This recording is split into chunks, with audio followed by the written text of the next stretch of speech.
My reading goal for 2025 is to have no reading goal at all. If you follow me on Goodreads, you may have seen that I did set a reading challenge for this year. I set it to 10 books, but only because I want to track what I'm reading this year. I'm not really after a certain number. I used to really put a lot of value to the number of books I read within a year, but that was back when I had the time. Nobody has that sort of time anymore. I'm in my last year of college. I am about to transition into the working world, which is a terrifying prospect. Hence, I'm reading a lot less, and because of that, I am a lot more selective with what I read. And the pattern that I've come to adapt in my reading is slower types of books that really require a lot of patience and active attention to what you're reading. Otherwise, you wouldn't be able to understand the book at all. Anyway, let me show you the pile that I have. Here we are. It's a mix of fiction, non-fiction, some fantasy, very exciting. We're starting off with a book I've teased in a previous video back when I had just bought it but hadn't actually read it. The Lover by Marguerite Duras. If you frequent the online book space, you probably have seen this cover floating around there. As you guys know, I am a sucker for very simple, borderline ugly covers, so this has always caught my attention. But when I bought it, I had no idea what it was about. I just had this vague awareness that it was supposed to be a more abstract literary fiction, no plot type of book, and I tend to enjoy those types of stories, so I thought, why not buy it? And it's also quite short, so I thought it would make for a quick read, but I was wrong. This book reads a lot like nonfiction, and a lot of people have actually speculated that it may be loosely based on the author's life. It actually says in the back that it is set in the Saigon of Marguerite Duras' childhood. The story is about a white girl, a 15-year-old white girl in Saigon during the waning days of France's colonial empire, and she falls into an affair with an older Chinese man, and the book basically explores how they met, the intimacies of their relationship. While reading this, it was inevitable that I was reminded of Lolita. However, where this book differs, obviously, is that it's written by a woman, and the intentions are different,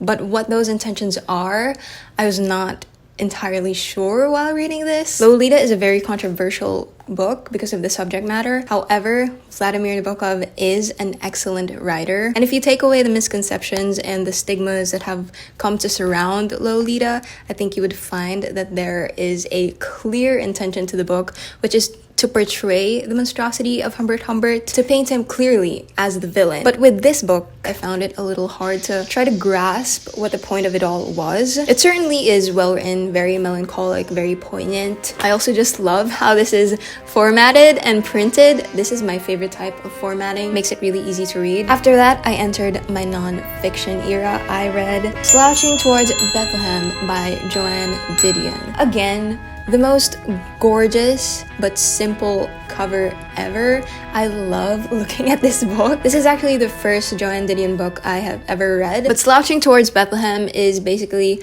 a compilation of different essays and articles and also personal essays that she has written over the years. This is a difficult book for me to decide my opinion on because there's no doubt of Joan Didion's being a really great writer. However, the subject matter is just so American. That was really the thought I had, especially in the early half of the book. I was like, I do not know these places. I do not know these people. But the funny thing about me reading this and not knowing about anything or anyone is that there was one essay about Joan Baez. I'm gonna put her name on the screen because I do not know how to pronounce her name. The funny thing about this is that I had no idea who she was, and around the time that I read this, the press for 𝚃𝚑𝚎 𝙱𝚎𝚍's Bob Dylan biopic was going really wild, and I actually wanted to watch the movie, so I tried listening to Bob Dylan for the first time. It wasn't my cup of tea. Do not attack me. Who knows? Maybe I'll take another listen and change my mind. But because I listened to Bob Dylan, Joanne came up on my Spotify recommended, so I tried to listen to her, and my God, my life was changed on that night. I just fell in love with her music, and I was like, wait, she was the woman in this book. And I just found that really interesting, how the different media in my life all came to connect. After that, I read another author whose books I'd never read before. A lot of first times for me in this video. Giovanni's Room by James Baldwin. I have wanted to read James Baldwin for a really long time. I've just been having trouble with finding a cover that I like of his books. I don't play about my covers. I don't. Giovanni's Room I found very similar in tone to The Lover. It's another really sad and very serious love story. I put that in quotes because The Lover was not exactly a love story, but it was about love. If I remember correctly, the name of this book's protagonist is David, but I'm not sure about that, so don't hold me to it. But let's call him David for now. At the very start of this book, you find out that a friend of David's, Giovanni, is set to be executed for a crime. We don't know what the crime is yet at the start of the book, but what we do know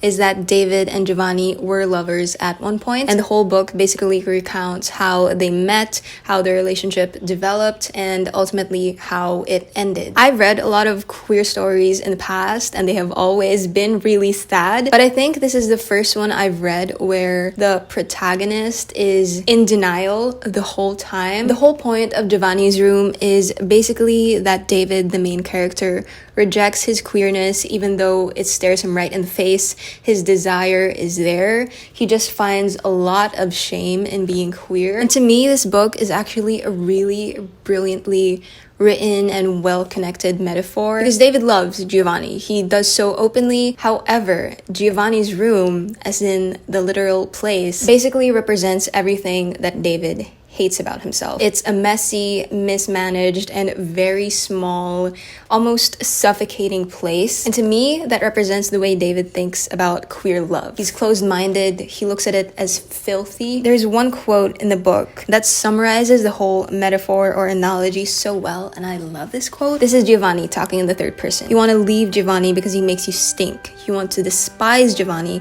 because he's not afraid of the stink of love. That is probably one of my favorite quotes from a book ever. James Baldwin also has a lot of other books. If you have any recommendations of which one of his books I should read next, leave that in the comments. Oh, I actually forgot to talk about this book. 𝚃𝚑𝚎, A Tale of Bewitchery by Brom. This is a mammoth of a book. It's bigger than my face. It's bigger than my whole head. So 𝚃𝚑𝚎 is set in an olden century. Think Robert Eggers' The Witch. It follows a young woman named Abatha, and she's married to this poor farmer. They live on a really sad farm. They aren't really growing any crops, so they aren't making any money. But one day, Abatha's husband has a fatal accident in the woods, and this awakens a demon called 𝚃𝚑𝚎. I'll actually show you an illustration of him because this book has illustrations made by the author, which is so cool. This is Abatha. She's a pretty redheaded girl, and this is 𝚃𝚑𝚎.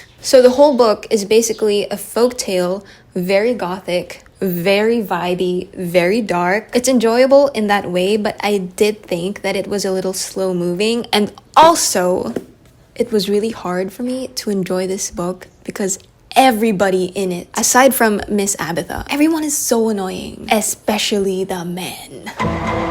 Bad attitudes, hypocrites, insecure. To give you more context, this book is set around the time where if a woman shows a little slip of shoulder, they'll be like, oh, this girl is a witch, let's tie her to the stake and boom, burn her. But the world building, the storytelling, and the art, really good. Next up, we are gonna talk about some of my best reads of this year so far. It's 2 books, baby, because it's a duology. Before I show you what these books are, I just want to say I avoided reading these for a long time. I've seen them countless times in bookstores, but for some reason I was like, no, I'm not gonna read that. But then one day I was like, oh, I'm gonna read that, and then I loved it. I think it's because I thought it was YA, and you know I'm not really into YA anymore, but then I read it and I was like, no, this is a masterpiece. I'm talking about the Shepherd King books. Okay, so let's start with the first book, one dark window. This is a dark gothic fantasy kind of. It has that type of vibe, and it also has an enemies to lovers romance. Actually, it has two. So let's set up the world. The legend basically goes that there is this tree spirit who made a bargain with a king centuries ago, and the magic came in the form of a deck of cards, and each type of card represents a different type of power. Another way that people can gain magic in this world is by getting infected by the mist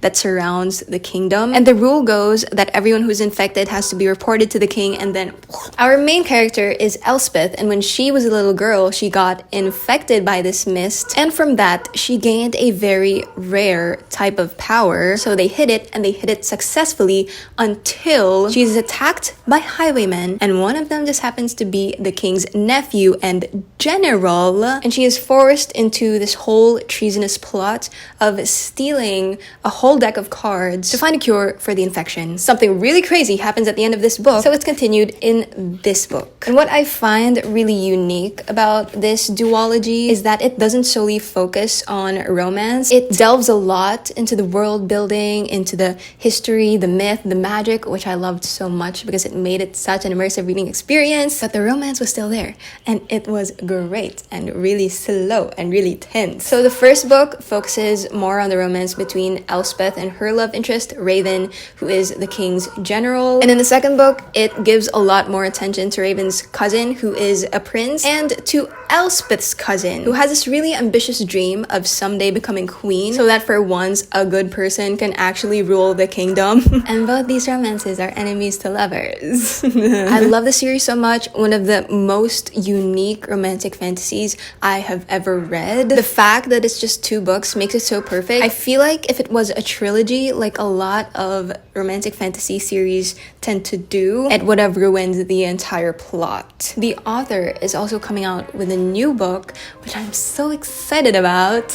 Anyway, that's that on that. Now we're gonna talk about my current read. If you guys have been an avid watcher of this channel, you may know about a little favorite of mine called Greek Lessons by Han Kang. And recently, Han Kang also won the Nobel Prize for Literature, Go Queen. So her publishers came out with a bunch of new editions of her books saying winner of the Nobel Prize in Literature, including this one, Human Acts by Han Kang. I saw this in the bookstore, thought, oh my god, that's a really great cover. Why not read it? Because I've been meaning to. It's a political story and a fictionalized account of what happened during some political uprisings around the year 1980. It's told from the perspectives of different victims of the dictatorship around that time, and gives a way more zoomed in, real, and intimate account of that historical event. I think it's really timely, actually, that I'm reading this book right now, because a lot of events are happening across the world that are only just proving